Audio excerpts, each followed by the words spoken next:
Potensi energi surya Indonesia sangat besar karena negara ini terletak di wilayah tropis dengan paparan sinar matahari yang kuat sepanjang tahun.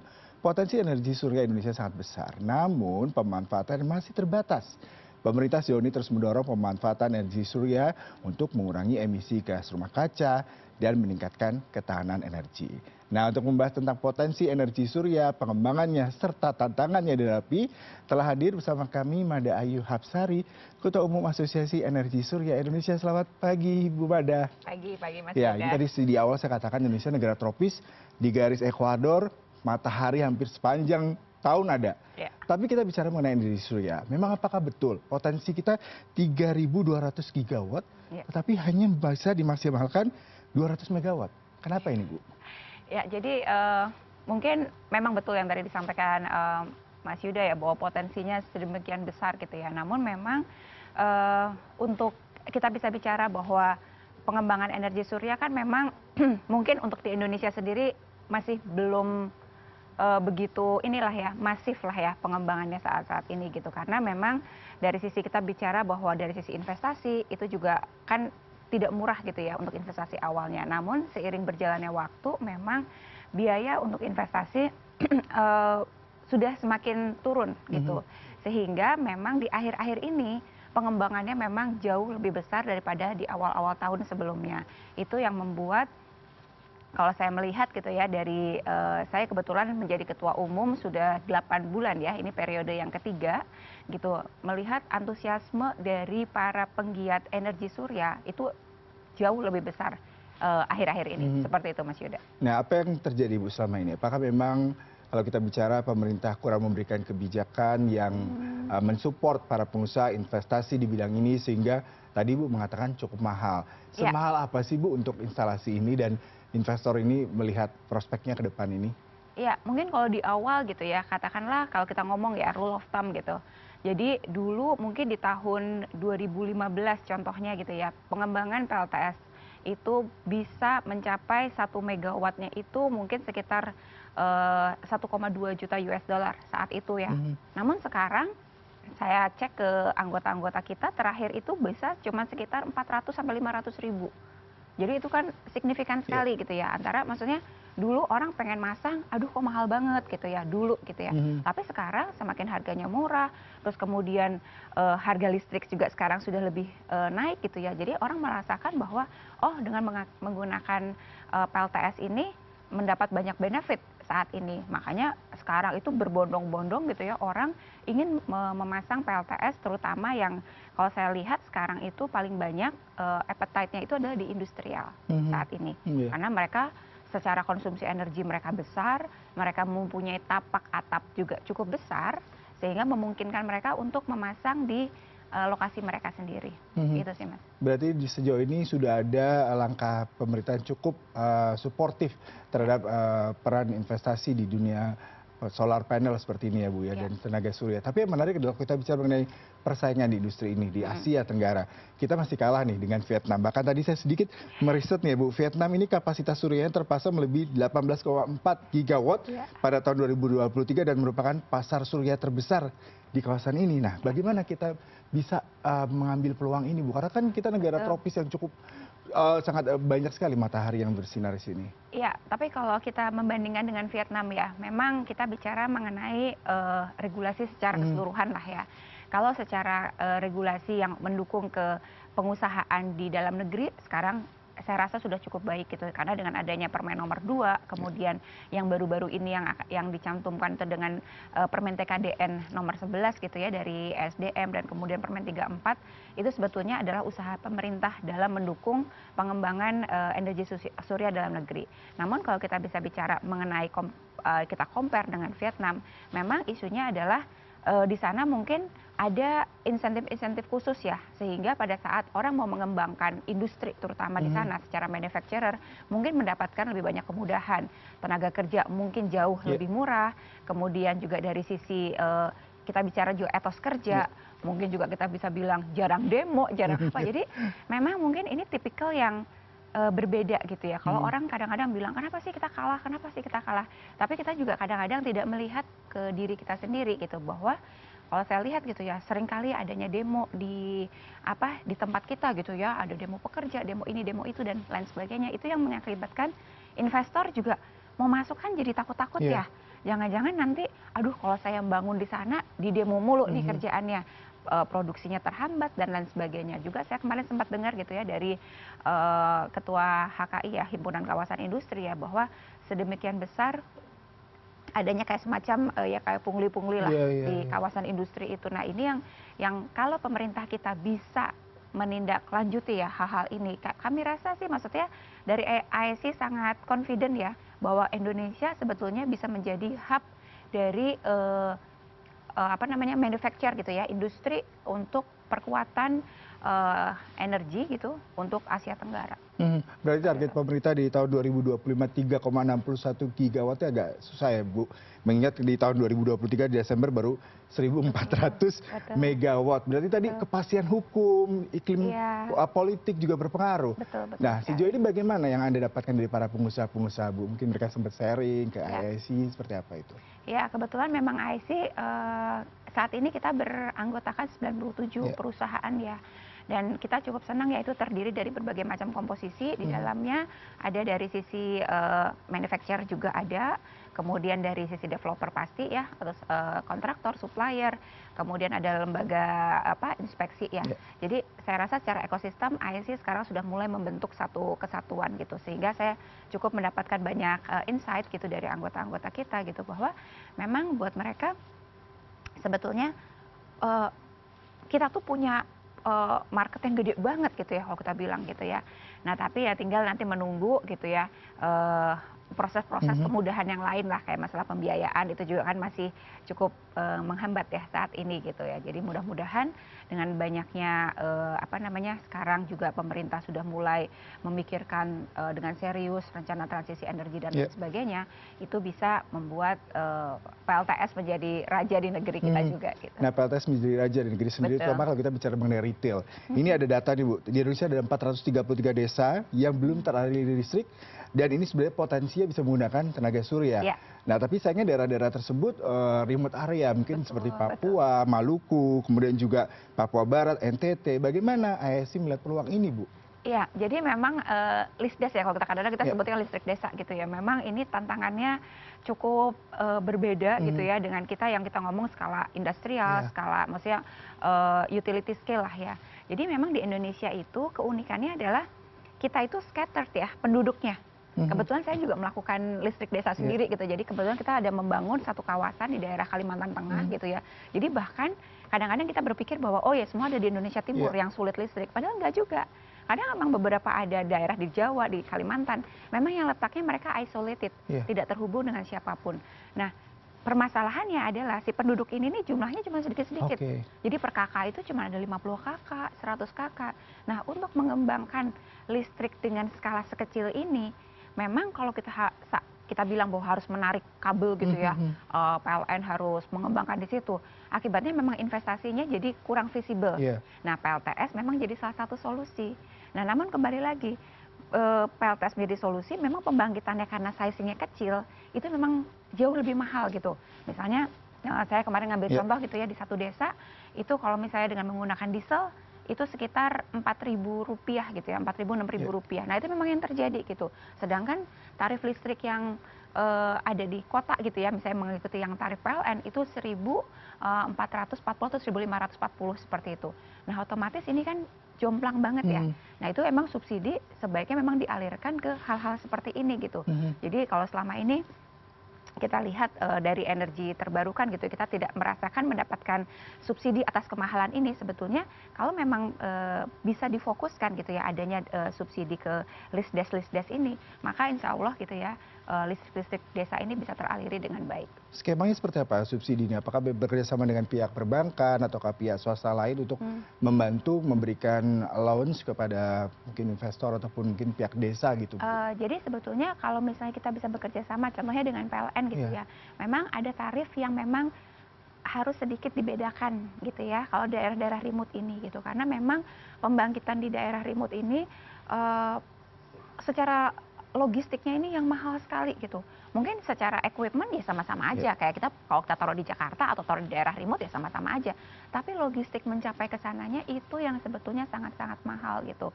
Sehingga kalau misalnya ada orang yang mau mengembangkan di daerah desa gitu, kita sempat kemarin kita ngomong, kenapa kita nggak melakukan klasterisasi, which is yang sekarang udah dilakukan oleh PLN. Di PLN udah mau melakukan nih klasterisasi.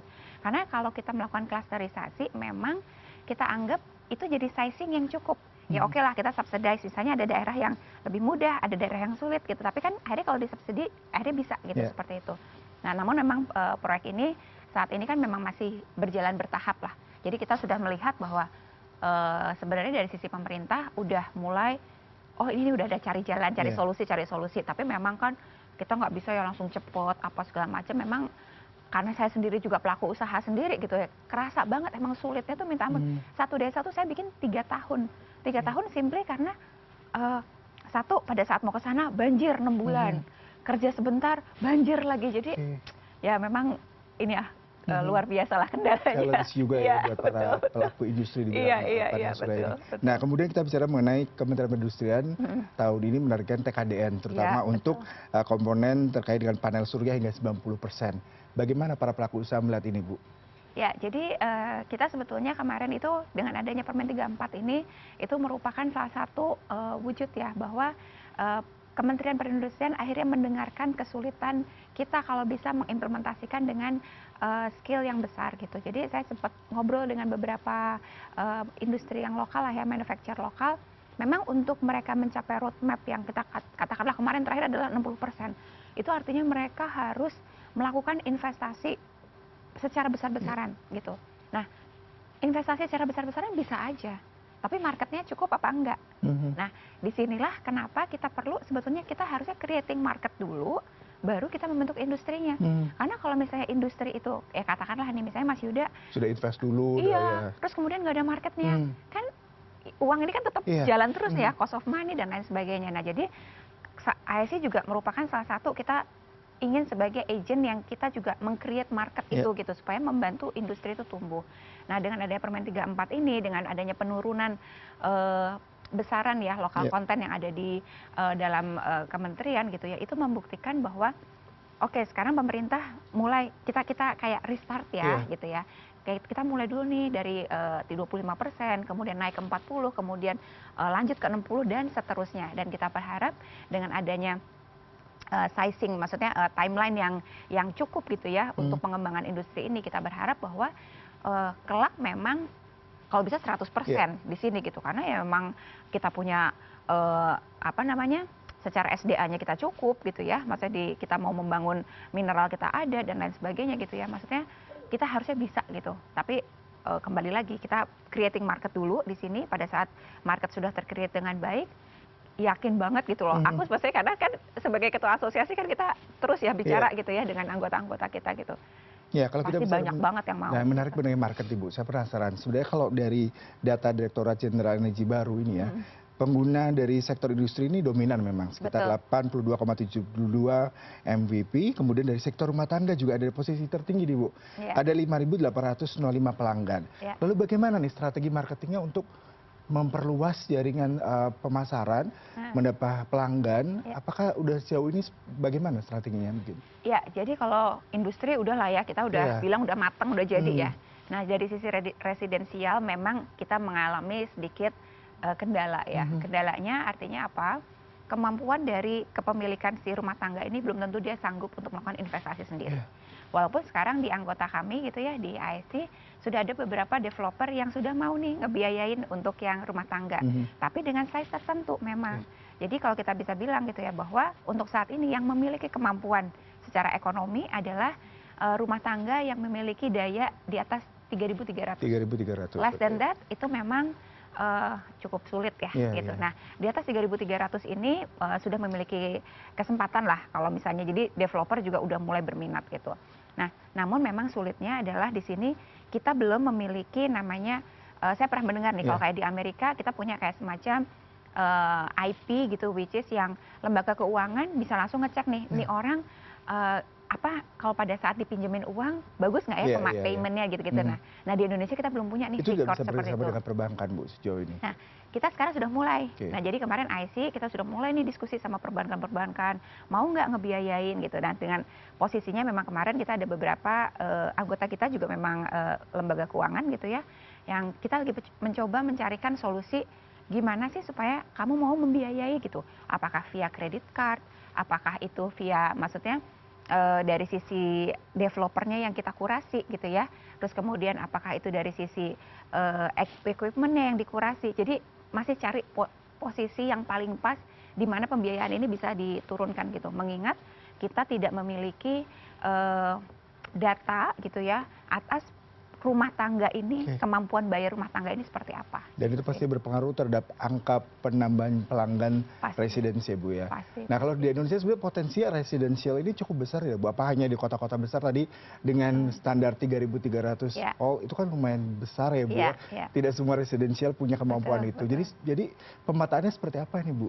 Iya, jadi memang untuk saat ini yang masih kita bilang laku gitu ya, itu memang di rumah atau di clustering kawasan menengah atas. Memang yang mereka, dan mungkin kan mereka mungkin lebih apa ya, terpapar isu-isu energi, kemudian juga keluarga muda gitu ya. Jadi dari ISC sendiri kita sempat melakukan tuh survei dari media sosial kita gitu. Sebenarnya siapa sih yang viewing paling gede gitu ya di media sosial kita? Ternyata ada usia-usia tertentu nih yang paling banyak viewing itu sekitar umur 26 hingga 44. Ya kita assume bahwa ini adalah anggota keluarga muda yang ingin kehidupannya mereka itu nggak terpapar sama fosil lagi gitu. Jadi memang sekarang ISC kita melakukan pendekatan-pendekatan khusus gitu ya kepada para umur ini gitu ya, range umur ini gitu, karena memang itu adalah energi terbarukan ya, Bu. Itu market kita gitu ya, yang memang mereka punya satu kesadaran diri sendiri bahwa mereka ingin hidup lebih bersih gitu ya, karena mungkin untuk anak cucunya kemudian hari, kemudian mereka memiliki kemampuan beli sebetulnya gitu pada usia-usia ini gitu. Jadi ya kalau aku lihat memang kayak kawasan-kawasan contohnya nih kayak PIK gitu udah banyak. Terus ya kawasan-kawasan mewah itu memang sudah banyak yang menggunakan. Ya ini kita bicara sedikit geopolitik. Trump, Amerika Serikat keluar dari perjanjian iklim Paris pasti berpengaruh nih terhadap energi terbarukan, terutama negara-negara selama ini mendapatkan funding. Salah satunya Indonesia. Apakah ISC melihat ini sebagai suatu threat atau sebagai suatu hal yang kita bisa antisipasi? Sebetulnya kalau kita ngomong threat, kita nggak selalu ngomong gitu, karena maksudnya ya oke lah Amerika dengan donornya USA memang cukup signifikan, tapi sebetulnya banyak kok donor-donor lain gitu ya, terutama Eropa gitu yang saat ini masih membantu. Contohnya sekarang aja IC kita bekerja sama dengan beberapa donor, memang utamanya di Eropa gitu, yang masih sangat support tentang kegiatan ini gitu.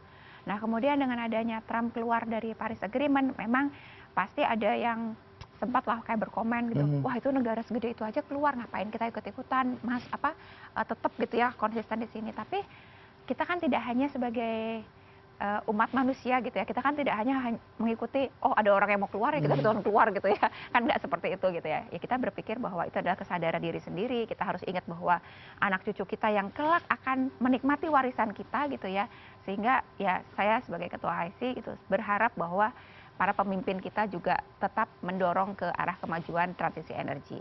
Nah kemudian kalau dengan adanya isu Amerika ada ribut-ribut nih sama negara lain gitu ya, nah itu yang aku bilang bisa menjadi potensi bisnis untuk Indonesia gitu. Artinya kalau kita bisa mengembangkan industri kita secara baik gitu dan kita mulai bisa ekspor ke Amerika, ini juga satu langkah yang bagus juga, karena kebetulan anggota kita yang manufacture kemarin kebetulan pameran di Amerika itu mendapat sambutan yang luar biasa gitu. Jadi ya kita masih confident. Nah, bagus sekali, berarti kita bisa mengambil peluang Bu. Betul. Nah terakhir nih terkait potensi industri energi surya Indonesia seperti apa, Bu? Singkat aja. Kalau menurut saya gitu ya sebagai ketua umum Asosiasi Energi Surya gitu, bahwa energi surya akan menjadi tulang punggung dari transisi energi itu sendiri. Karena ya tadi sudah disampaikan potensi besar, kita secara SDA kita punya kemampuan, kemudian untuk mendeploy PLTS ini paling mudah menurut saya dibanding dengan pembangkit yang lain gitu ya, karena cepat banget, simple gitu kan, panel extended dan lain sebagainya seperti itu. Jadi dengan semakin banyaknya awareness dari masyarakat, kemudian juga dari pemerintah juga sudah menunjukkan dukungan, lembaga keuangan juga sudah mulai, begitu ya, ada diskusi-diskusi dengan kami gitu ya. Jadi sangat-sangat yakin dalam kita nggak usah nunggu kayak waktu lama banget gitu ya. Insya Allah ini akan terus bisa maju Menarik PLTS. sekali ya, mudah-mudahan benar seperti harapan kita, energi Iya, terbarukan ini merupakan salah satu alternatif pengganti energi fosil, di mana kita juga bertanggung jawab terhadap anak cucu kita iya, terkait dengan keselamatan mereka dan juga bumi yang lebih baik iya, lagi. betul Terima kasih sekali. Ibu Terima Mada kasih untuk Mas perbincangannya Yuda. selaku Ketua Asosiasi Energi Surya Iya, Indonesia. terima kasih. Ya, si Indonesia Bisnis akan kembali sesaat lagi, tetaplah bersama kami.